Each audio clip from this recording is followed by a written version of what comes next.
1933. Los nazis tienen el poder y ahora quieren que sus retorcidas ideas se hagan realidad. El maestro de la propaganda, Joseph Goebbels, la toma con los judíos. Goebbels desarrolló un odio profundo y patológico hacia los judíos. Pero sus enemigos más poderosos los tiene en el círculo interno. Entre ellos se encuentra Hermann Göring.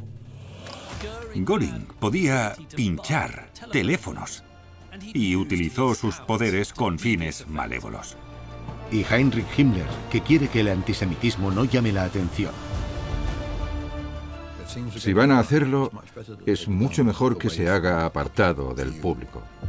En su lucha por el poder, estos tres hombres llevarán a Alemania a su hora más oscura. Esta es la historia de los entresijos de los secuaces de Hitler, de los celos, las luchas por el poder y los aduladores serviles, que crearán un monstruo y pondrán en marcha los horrores más salvajes del Tercer Reich.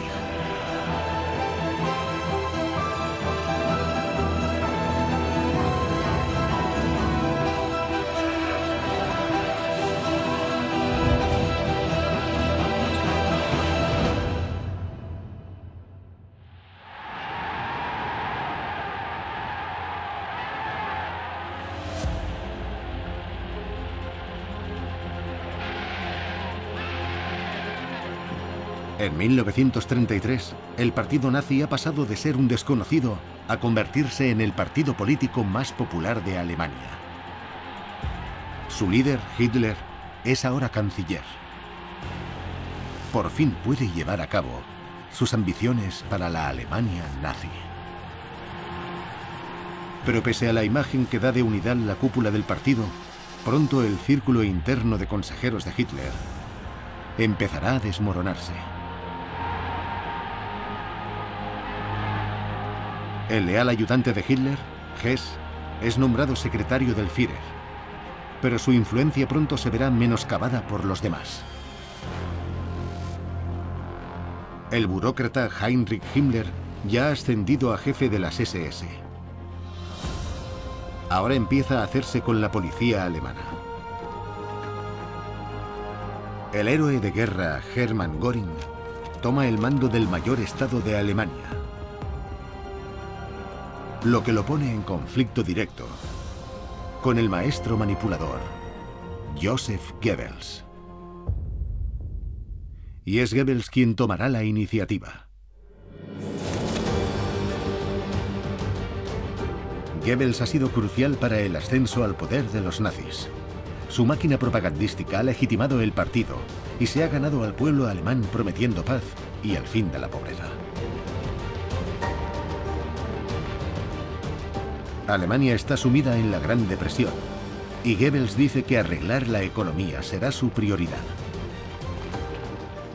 El eslogan nazi era Brot und Arbeit, pan y trabajo, cosas básicas a las que los alemanes se habían acostumbrado a no tener y que ellos prometieron devolverles. Pero puede que la economía sea una mera cortina de humo. Una vez gobiernan, se centran en una antigua obsesión.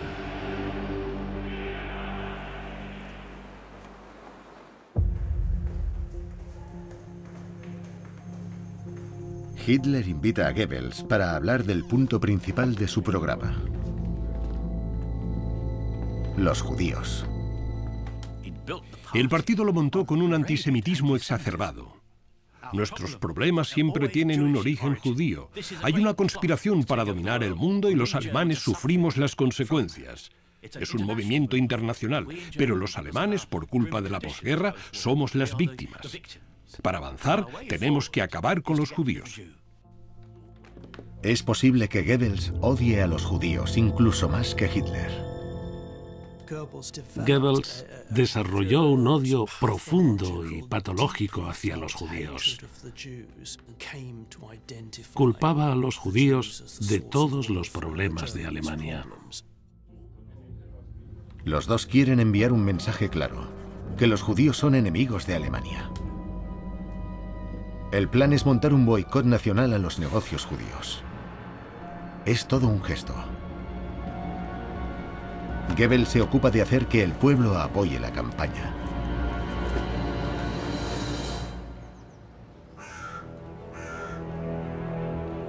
Aunque Goebbels se entrega en cuerpo y alma, no todo el mundo está de acuerdo. Hermann Göring se mantiene a una distancia prudencial. Al contrario que a la mayoría del círculo interno, a él no le entusiasma el antisemitismo. Göring se había criado teniendo un padrino judío, Hermann Eppenstein. Era un aristócrata rico que poseía un castillo en Salzburgo, Austria. A Göring le encantó crecer rodeado de los lujos de la aristocracia y apreciaba mucho a Eppenstein. Göring era de la élite conservadora, no uno de los nuevos defensores de la idea de que los judíos eran un peligro para Alemania. No diría que Göring no era antisemita, porque sí que lo era, pero tenía un enfoque más pragmático.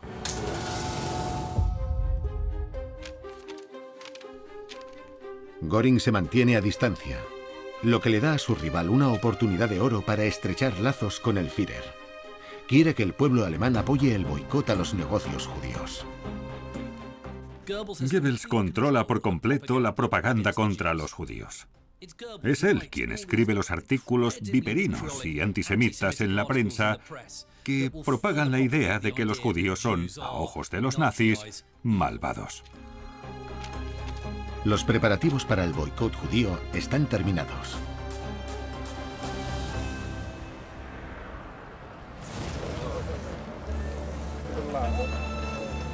Cuando se acerca el día, los soldados de asalto, amenazantes, toman posiciones fuera de las tiendas judías. Ponen letreros y otros hacen pintadas antisemitas en muros y ventanas. Su misión es dejar claro que los alemanes deberían seguir el boicot. Aparecían carteles por todos los negocios judíos que decían: no les compres a los judíos solo nos traen desgracias, volveos a Palestina. Era un antisemitismo exacerbado y patrocinado por el Estado, en estado puro. Pero Goebbels esperaba un éxito mayor. Göring no es el único que se muestra ajeno al boicot. Muchos alemanes no lo siguen. Al ver a la sección de asalto en las entradas de las tiendas, algunos quedaban disuadidos, pero otros cogían y decían: no, tengo que recoger un pedido. La SA no tenía claro si podía actuar físicamente. Si tenías valor y no te parecía bien lo que hacía la SA, pasabas. Muchos alemanes desafiaron a la sección de asalto que obstruía el paso. En ese momento Alemania todavía no estaba sometida del todo al terrorismo de Estado, y la gente aún podía salirse con la suya. Querían demostrar que había un seguimiento brutal del boicot, pero no fue así. Yo diría que fue un fiasco. Fue una gran decepción para Goebbels, pero tuvo que tragarse el orgullo y aceptar que en ese frente habían fracasado por el momento.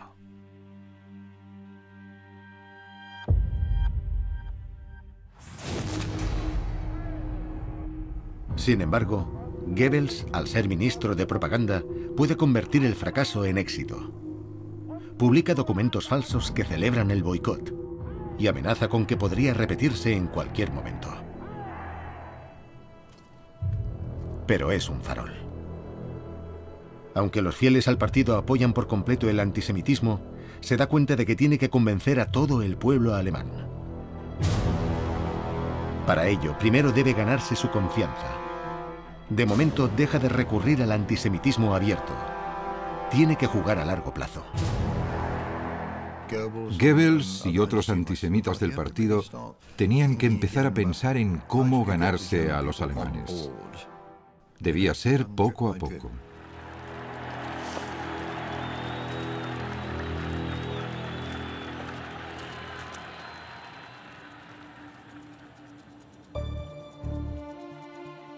Para cambiar el sentir popular, Goebbels necesita herramientas de propaganda más poderosas. Se marca como objetivo nacionalizar todos los medios alemanes bajo su control. Periódicos, el cine todavía en evolución y la radio. no solo le servirán para lavarle el cerebro a Alemania, sino también para crear su imperio mediático personal.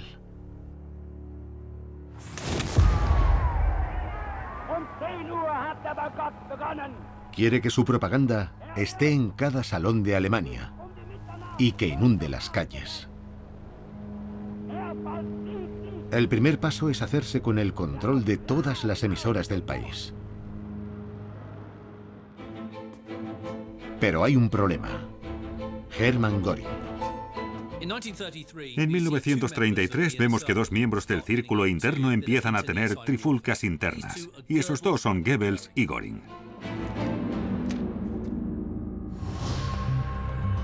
Cada estado alemán controlaba sus emisoras de radio. Pero ahora Goebbels toma el control de todas. Salvo una. La del estado de Prusia. El más grande con diferencia y controlado directamente por Göring como ministro de Interior prusiano.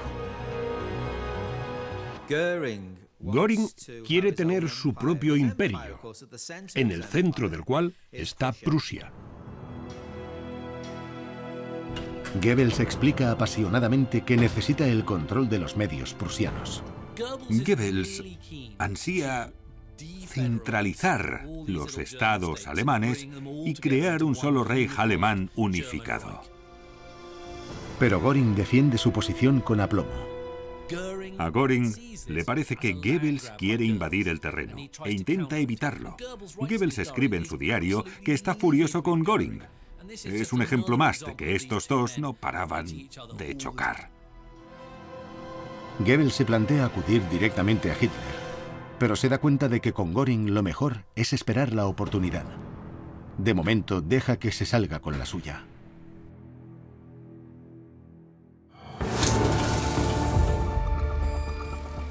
Al contrario que Goebbels, que quiere que la cuestión judía esté bien presente en la conciencia popular, otros como Heinrich Himmler prefieren lo contrario.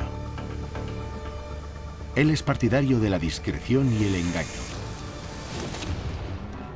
Tras las peleas callejeras de Múnich, cientos de comunistas y judíos han sido arrestados por agitadores. Pero Himmler convoca una rueda de prensa para defender estos actos. Afirma que están encarcelados para protegerlos. Subraya que los judíos bajo su custodia no sufren discriminación. Heinrich Himmler, el jefe de las SS, dice que los judíos son ciudadanos alemanes como todos los demás. Es raro que lo diga Himmler, dado que es antisemita desde los años 20. Creo que estaba desesperado por conseguir que el antisemitismo no destacase mucho, ni llamase demasiado la atención, porque todavía no saben qué le va a parecer al pueblo alemán. Aunque Himmler da una imagen pública de ley y orden, la realidad tras la cortina es muy distinta.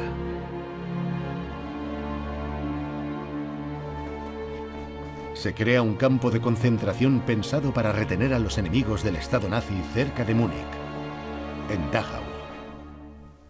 La mayoría son opositores políticos de izquierdas, además de algunos activistas judíos. En cuestión de días, los nazis montan una orgía de violencia contra los prisioneros que termina con 4 judíos muertos, a los que seguirán muchos más. Cuando abrió el campo de concentración de Dachau, las condiciones eran nefastas. Había gente considerada enemiga de Alemania, gente que había socavado el país durante 15 años. Se abusaba de los prisioneros, les ataban las manos detrás de la espalda, los flagelaban, algunos morían en el campo. Himmler sabe que muchos ciudadanos verán con malos ojos la brutalidad, así que da órdenes de encubrir estos actos de violencia. La violencia, la tortura y las ejecuciones que tuvieron lugar en los campos se eliminaron por completo. Es consciente de la importancia de que sus actos no se conozcan y de ocultar los horrores que se cometen. Y tendrá éxito a la hora de enmascararlo todo.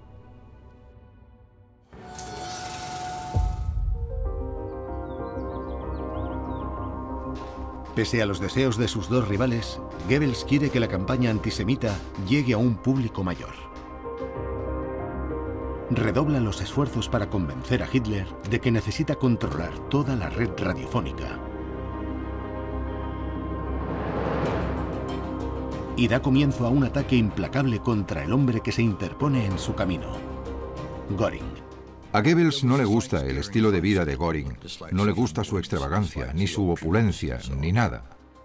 Se convierte en un personaje ridículo, cómico y extravagante, con un pecho enorme donde cada vez lleva más medallas sobre ese uniforme que aumenta en opulencia y ridiculez.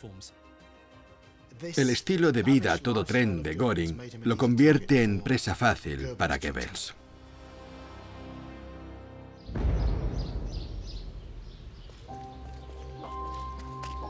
Sin prisa, pero sin pausa, Goebbels pone a Hitler en contra del mariscal. Goebbels intentaba convencer a Hitler de que esa extravagancia y ese estilo de vida no era de un nacionalsocialista de recibo. Desde luego, de socialista tenía poco. Pero Goebbels debe llevar cuidado y no ser muy descarado. Debido a la naturaleza del estilo de gobierno de Hitler, los ataques a los compañeros o a los opositores dentro del partido o del gabinete tienen que ser discretos. La técnica de la omisión relevante es la clave. No das el nombre de nadie, pero dices: Mein Führer, en el partido y en el gobierno hay muchos descontentos con la ostentación de la que se hace gala. Nos alejamos de nuestros objetivos y principios.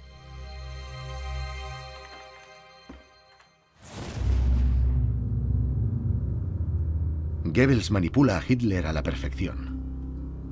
Cuando Hitler da un discurso para el partido que critica la ostentación, poca duda cabe de que es un ataque mal disfrazado contra el mariscal.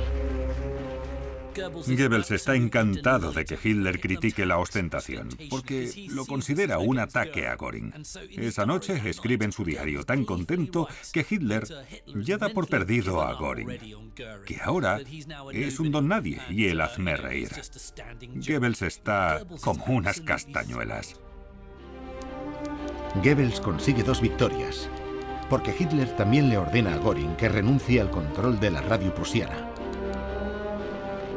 Goebbels ha vencido a un rival importante y ahora tiene el control de las ondas alemanas. Pero es muy peligroso traicionar a Göring.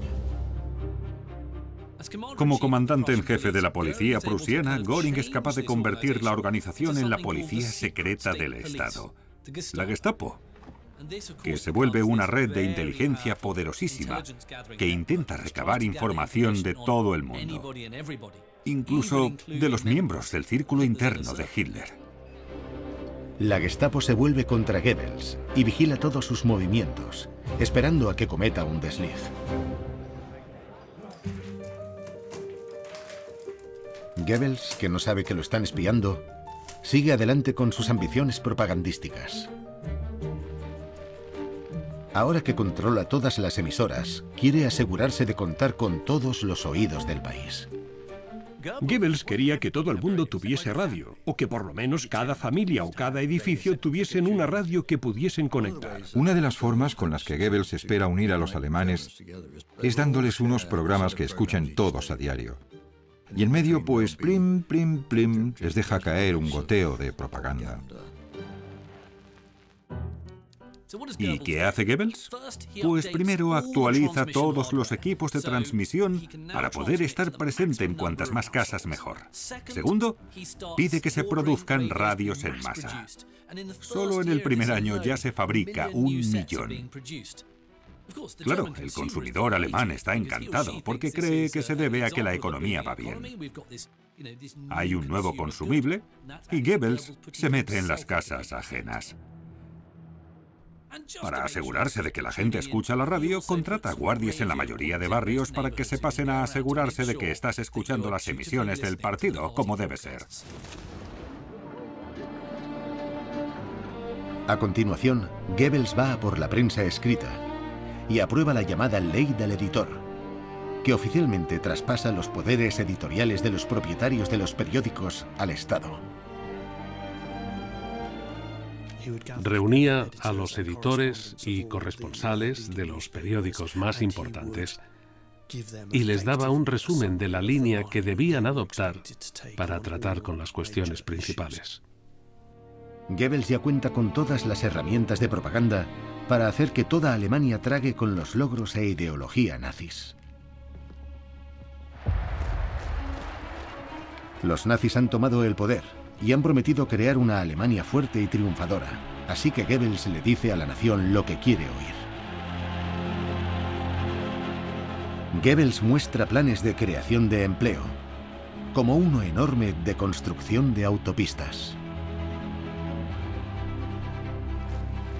También se asegura de que las cámaras capten al Führer, que va en vanguardia. El mensaje está bien claro. Juntos, el pueblo y los nazis están creando una Alemania nueva y mejor. Los jóvenes que están en paro, apáticos y desarraigados, pues que sean los pioneros que construyan las autopistas, la Autobahn. Así contribuirán a algo muy positivo y valioso para el desarrollo de Alemania, además de ganarse un buen dinero. En lo que triunfaron fue en crear la promesa de un mañana mejor. Consiguieron convencer de que los parados conseguirían trabajo, podrían irse de vacaciones y vivir mejor que nunca.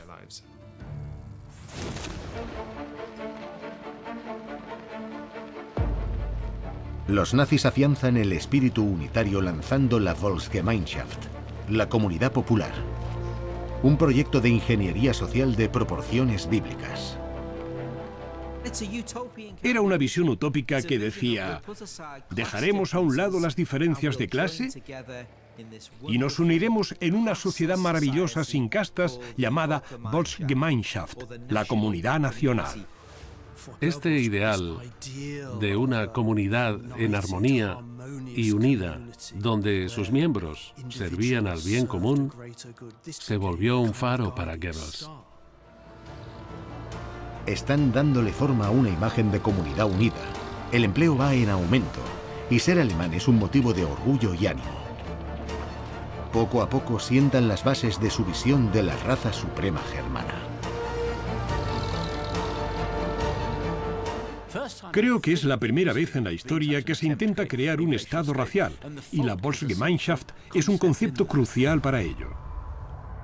Pero la imagen de una utopía germana diseñada con tanto cuidado por Goebbels no tiene una base firme, porque pese a la propaganda, todo el mundo sabe que la economía no va bien. El milagro económico nazi no funciona. Aunque el paro baja, los sueldos son exiguos. Envían espías a la comunidad para que informen de la opinión pública. Y el ambiente es preocupante. Está empezando a desaparecer el apoyo eufórico. Es hora de que Goebbels recurra otra vez a sus chivos expiatorios de siempre. El fracaso económico no es culpa de la Volksgemeinschaft, sino de los de fuera. El concepto de Volk da una sensación de identidad, de comunidad. Si no formas parte de dicha comunidad, es que estás en contra. Nada de medias tintas. Tu pasado étnico y racial te marca como una cosa u otra. Goebbels ya puede crear una división entre la esforzada Volk alemana y los malvados forasteros. En otras palabras, los judíos. Es una jugada experta de psicología de masas. El ataque a los judíos, lo del chivo expiatorio, lo de identificar al enemigo infiltrado, distrae de los problemas económicos. Para empezar, la culpa de la crisis es suya. La propaganda de Goebbels provoca una ola de violencia callejera contra los judíos. Pero entre bambalinas se encuentra con una oposición sorprendente. Incluso por parte del propio Adolf Hitler. Los ataques de turbas provocan intranquilidad entre los ciudadanos y perjudican a la economía. El apoyo al partido está en peligro, por lo que Hitler ordena a regañadientes que se tomen represalias contra la violencia. Pero Goebbels está decidido a seguir con sus objetivos y enseguida ve una oportunidad de oro.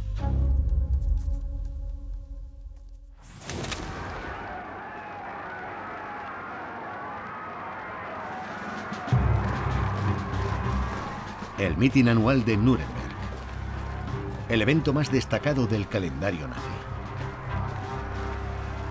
Es una gran concentración propagandística y una buena ocasión para presentar las últimas medidas de los nazis. Hitler ha declarado que deben centrarse en la lucha contra el comunismo. Pero a Goebbels le parece que es el momento de atacar a lo grande a la raza judía. Insiste en lo que podría ser una jugada peligrosa contra los deseos del Führer.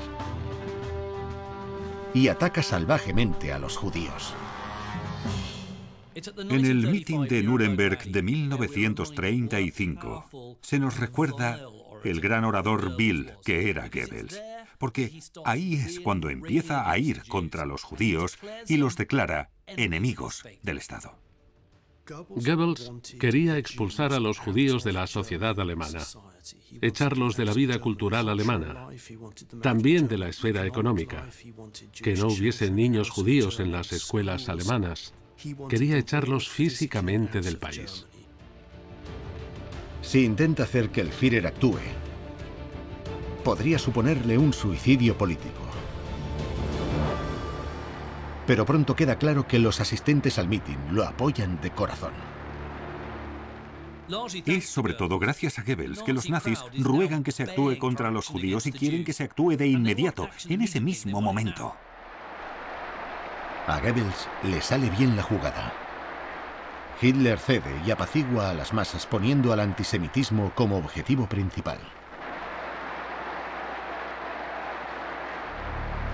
Entre bambalinas, los nazis esbozan leyes antisemitas a toda prisa y las llaman leyes raciales de Nuremberg.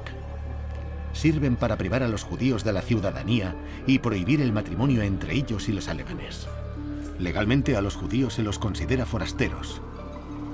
Pero cuando toca definir quién es judío, la legislación abre la caja de Pandora.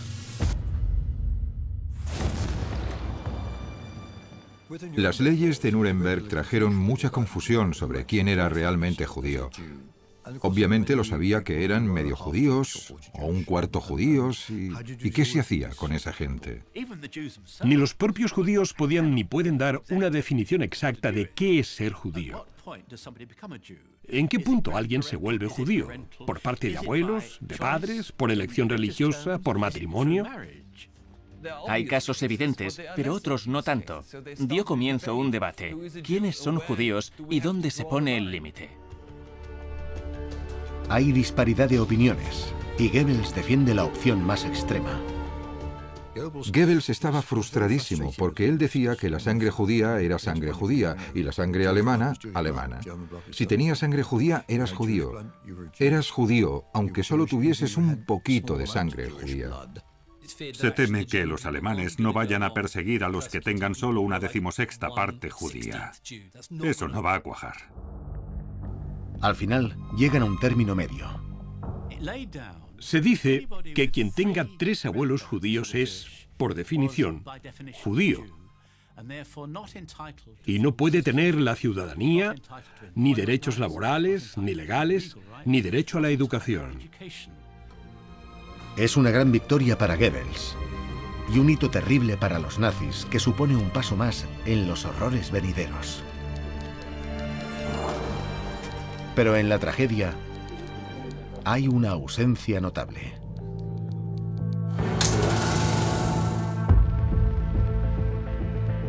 A Göring no lo han invitado. Está ocupado con su fuerza aérea y Goebbels se ha cuidado mucho de mantener al margen a su rival. Göring no tuvo nada que ver con las leyes y ni siquiera le consultaron. Se sentía un poco marginado. En los asuntos importantes había que pedirle opinión. Es otro golpe al orgullo de Göring, que contribuye a empeorar las cosas entre los dos pesos pesados del partido nazi. Goebbels había hecho campaña en secreto contra la extravagancia de Göring y se había hecho con el control de su radio de Prusia.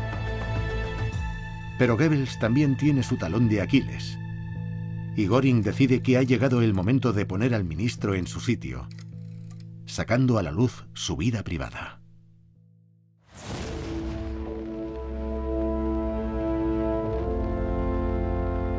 El imperio mediático de Goebbels ha llegado al mundo del cine.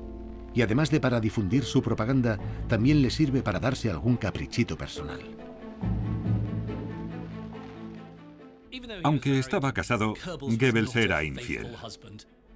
Era muy inteligente y tenía buena conversación. Muchas mujeres lo encontraban muy atractivo. Además tenía mucho poder, que ya se sabe que es muy afrodisíaco. Controlaba los medios y también el cine. ¿Qué suele tener el mundo del cine? Muchas mujeres atractivas. ¿Y a dónde iba Goebbels a menudo? Al estudio de cine. Tuvo muchas aventuras con actrices protagonistas y les hizo proposiciones a muchísimas intérpretes. Tenía mucho éxito en sus conquistas.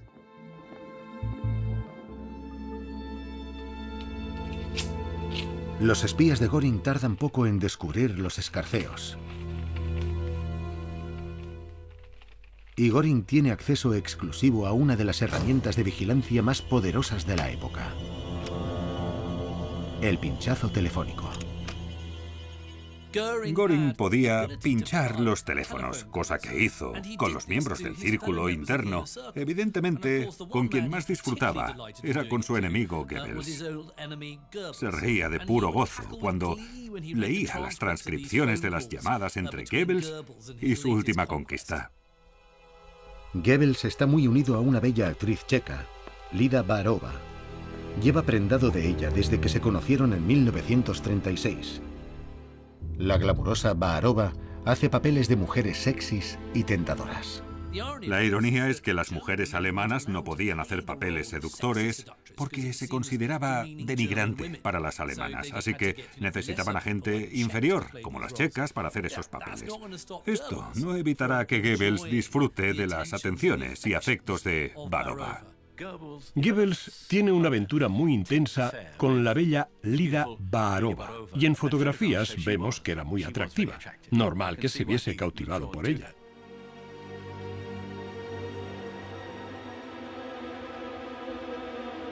La tórrida aventura de Goebbels le da a Göring toda la munición que necesita. Le pasa el dossier al Führer.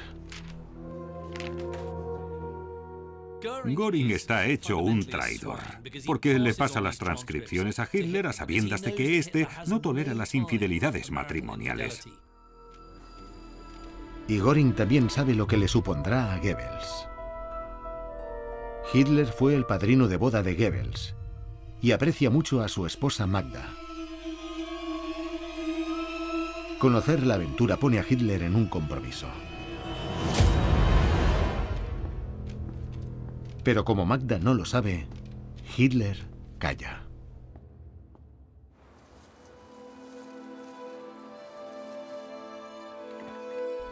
Sin embargo, Magda tarda poco en enterarse de que su marido se ha enamorado de otra.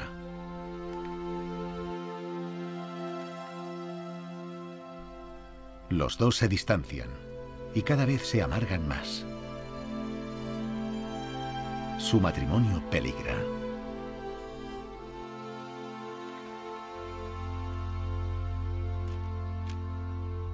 El jefe de Goebbels tiene un sentido de la moral tan estricto como el de Hitler.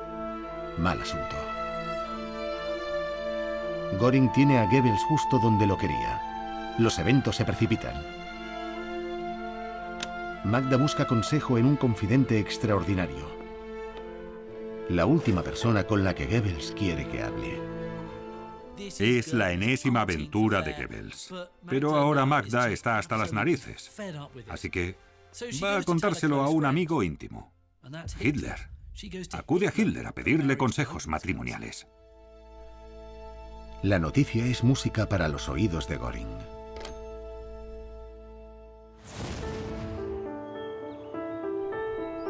Magda viaja hacia el sur de Alemania, a Obersalzberg, el retiro de montaña de Hitler. La carrera de su marido pende de un hilo. Magda y Hitler estaban muy unidos. Hitler solía pasarse por casa de los Goebbels y se tiraba casi todo el rato hablando con Magda.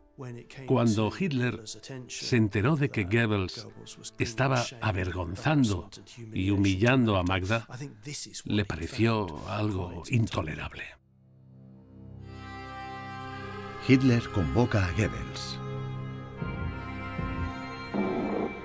y le da un ultimátum en firme. O arregla su matrimonio o dimite. Goebbels tenía que tomar una dolorosa decisión. Su lealtad a Hitler, su compromiso como ministro de propaganda y su papel público en el partido nazi seguían siendo férreos. Entonces, ¿a quién le iba a ser fiel Goebbels? ¿A Lida Baarova, la bella actriz checa? ¿O a Hitler y al futuro de la visión nazi?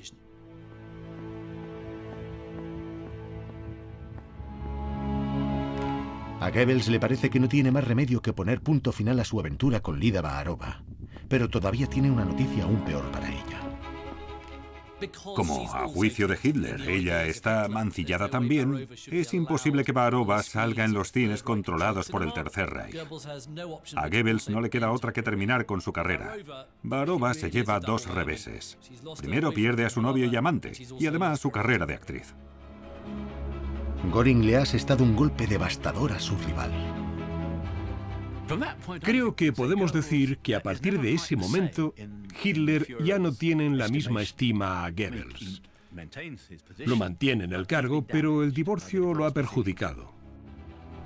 Goebbels ha pasado de héroe a marginado en un abrir y cerrar de ojos. El asunto acabó haciendo que Goebbels se sintiese un paria. Göring ha silenciado a uno de sus mayores rivales del partido. Pero en el círculo interno la calma no dura mucho.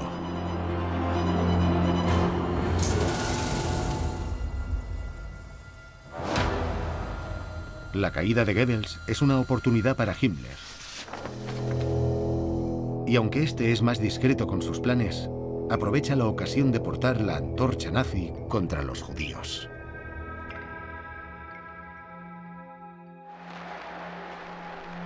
Hitler lleva desde los años 20 soñando con unificar Alemania con su patria, Austria. Desde su ascenso al poder, los nazis han presionado cada vez más al gobierno austriaco para que no se interponga en su camino. Por fin, en marzo de 1938, las tropas alemanas entran en Austria. El país se ve absorbido sin apenas esfuerzo en el Reich alemán. Muchos austríacos ven con buenos ojos la unión, pero algunos se oponen y sufren las consecuencias. Himmler y las SS se hacen con el control de la región enseguida, y ahora les toca a los judíos. En Austria hay casi 200.000 judíos. Himmler pretende que el país se vuelva un campo de pruebas para sus políticas antisemitas. El Anschluss de Austria le dio a Himmler la oportunidad de experimentar un poco con la política judía. En los primeros meses de la ocupación, a los judíos se los sometió a 1001 tropelías. Les quitaron las propiedades, les expropiaron los negocios por una miseria, etc. Los humillaron. A muchos se los llevaron, los secuestraron y metieron en campos y demás. Himmler y su secuaz Reinhard Heydrich están sacando beneficios de su fiero y eficiente antisemitismo. El objetivo principal de la política judía en Austria era deshacerse de ellos. Todavía no habían llegado a lo del exterminio, solo a librarse de ellos. Encontrar maneras de que se fuesen del país, sin su riqueza, claro. Tuvieron mucho éxito. En cuestión de semanas, expulsan a grandes cantidades de judíos austriacos del Imperio alemán, que ha crecido en tamaño. Este éxito afianza las reputaciones de Himmler y Heydrich, mientras Goebbels, que ha caído en desgracia por su aventura con Baarova, tiene que mantenerse al margen mientras los ve llevarse los laureles. Pero un acontecimiento dramático le da a Goebbels la oportunidad de dejar huella en la guerra contra los judíos. Al diplomático nazi Ernst von Rath le disparan y queda gravemente herido. El responsable es judío. El primero en reaccionar es Himmler, que ve la agresión como el principio de un ataque masivo por parte de los judíos. En secreto les dice a las SS que se preparen para luchar. Himmler da un discurso poderosísimo y muy violento como respuesta al ataque. Y dice que no son solo los diplomáticos los que están amenazados por los judíos, sino que quieren matar a todos los alemanes y que no hay nadie a salvo. A puerta cerrada, el discurso de Himmler lleva el programa antisemita de los nazis a aguas aún más radicales. ¿Y qué es lo que sugiere? La solución de Himmler es muy sencilla y violenta. Dice, vamos a expulsar a los judíos de formas cada vez más crueles. Pronto no habrá sitio en el mundo para los judíos.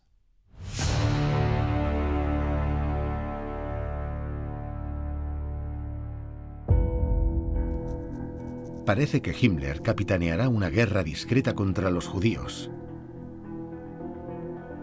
Pero pronto Goebbels recuperará el mando de la iniciativa.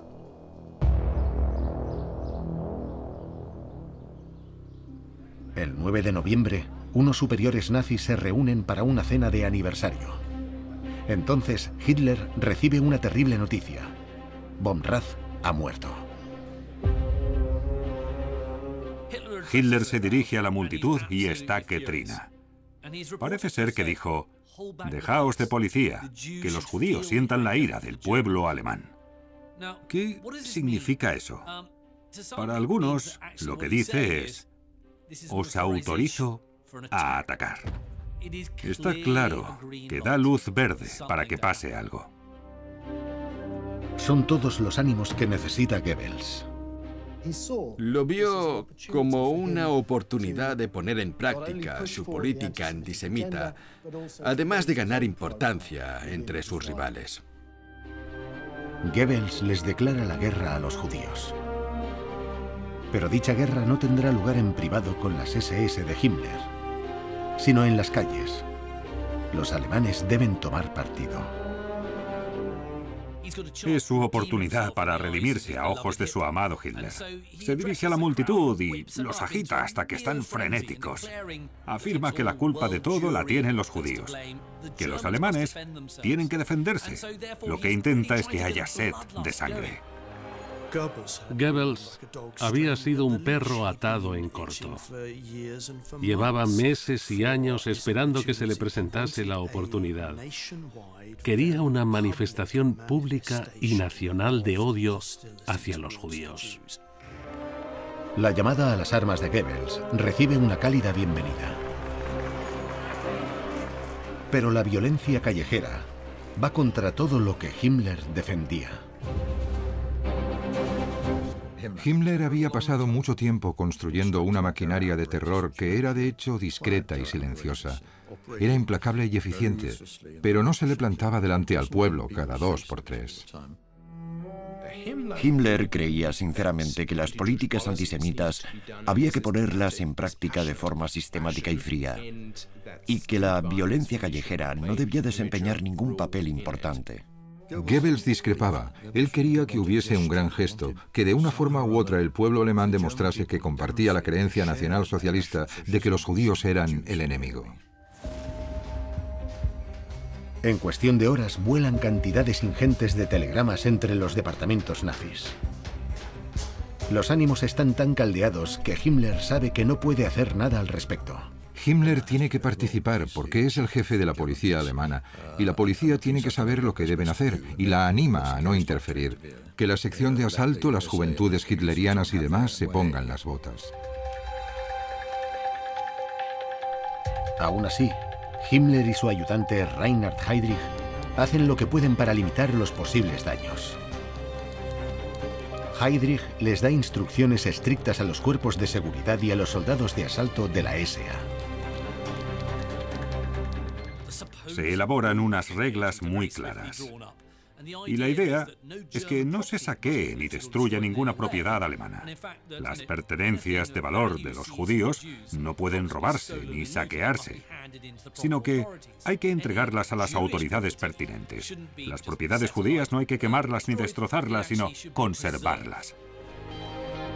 Consciente de que es posible que se desate una catástrofe política, Himmler intenta distanciar a las SS de los inminentes disturbios. Les dice a las SS que no lleven los uniformes negros, sino que vayan de paisano.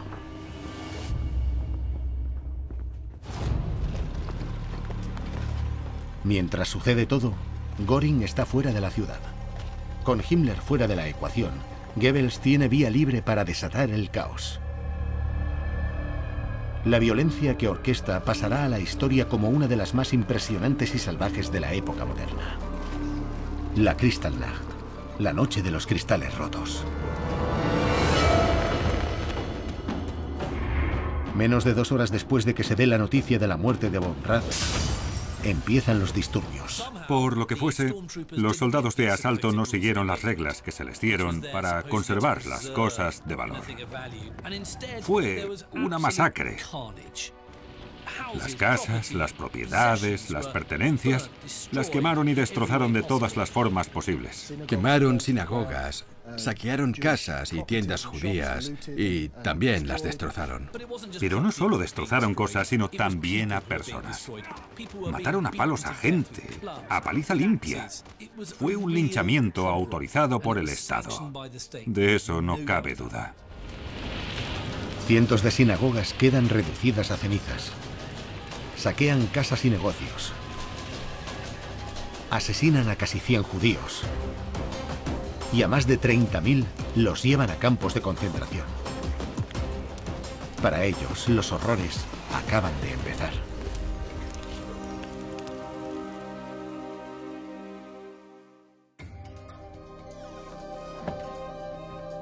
Si Goebbels quería una demostración pública de apoyo a su guerra contra los judíos, entonces la Kristallnacht se la dio. ¿Pero a qué precio? Los daños son espectaculares. Göring está furioso. No solo lo han tenido al margen, sino que está horrorizado por los saqueos y la destrucción masiva de bienes valiosos.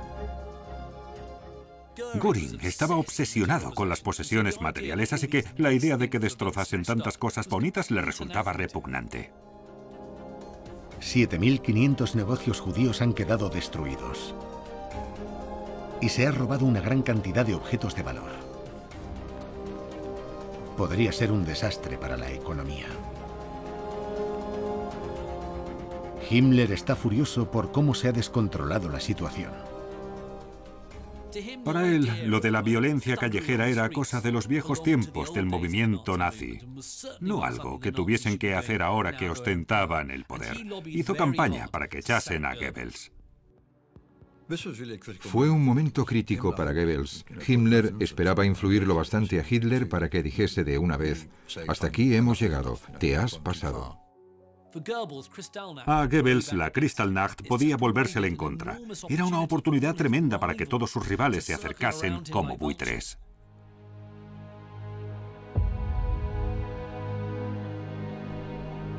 Hitler toma cartas en el asunto y expresa su opinión de forma cristalina.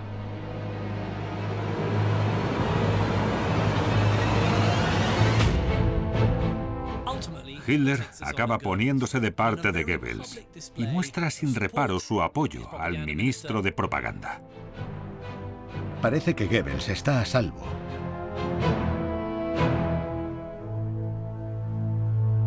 Pero pese al apoyo de Hitler, es evidente que los rivales de Goebbels van a hacerle pagar. Göring dice que los daños hay que pagarlos y que es cosa de Goebbels. Göring quería que Goebbels diese una solución. ¿De dónde van a sacar el dinero para reparar los daños y demás? ¿Dónde van a encontrar el dinero? Pero arrinconado es cuando mejor piensa Goebbels, que ofrece una solución brillante y sencilla. Goebbels les plantea la solución más vil y desagradable posible. Dice que lo paguen los judíos, que a fin de cuentas es responsabilidad suya. En un momento de inspiración perversa, Goebbels salva su carrera política. El grupo aprueba ponerles una multa de 1.000 millones de marcos a los judíos para cubrir los costes de la destrucción. Les toca pagar los daños que les ha infligido el Estado, lo que es una calamidad para los judíos. Es un sufrimiento detrás de otro. Goebbels ya ha sobrevivido a 2 posibles finales de su carrera, pese a los esfuerzos de sus rivales resentidos del círculo interno. Pero hay algo más importante que su supervivencia, y es que sus actos han sentado precedente. Los horrores públicos de la Kristallnacht han marcado el tono de una brutalidad contra los judíos que no deja de ir increciendo. Para los nazis ya no basta con odiarlos, ahora hay que acabar con ellos.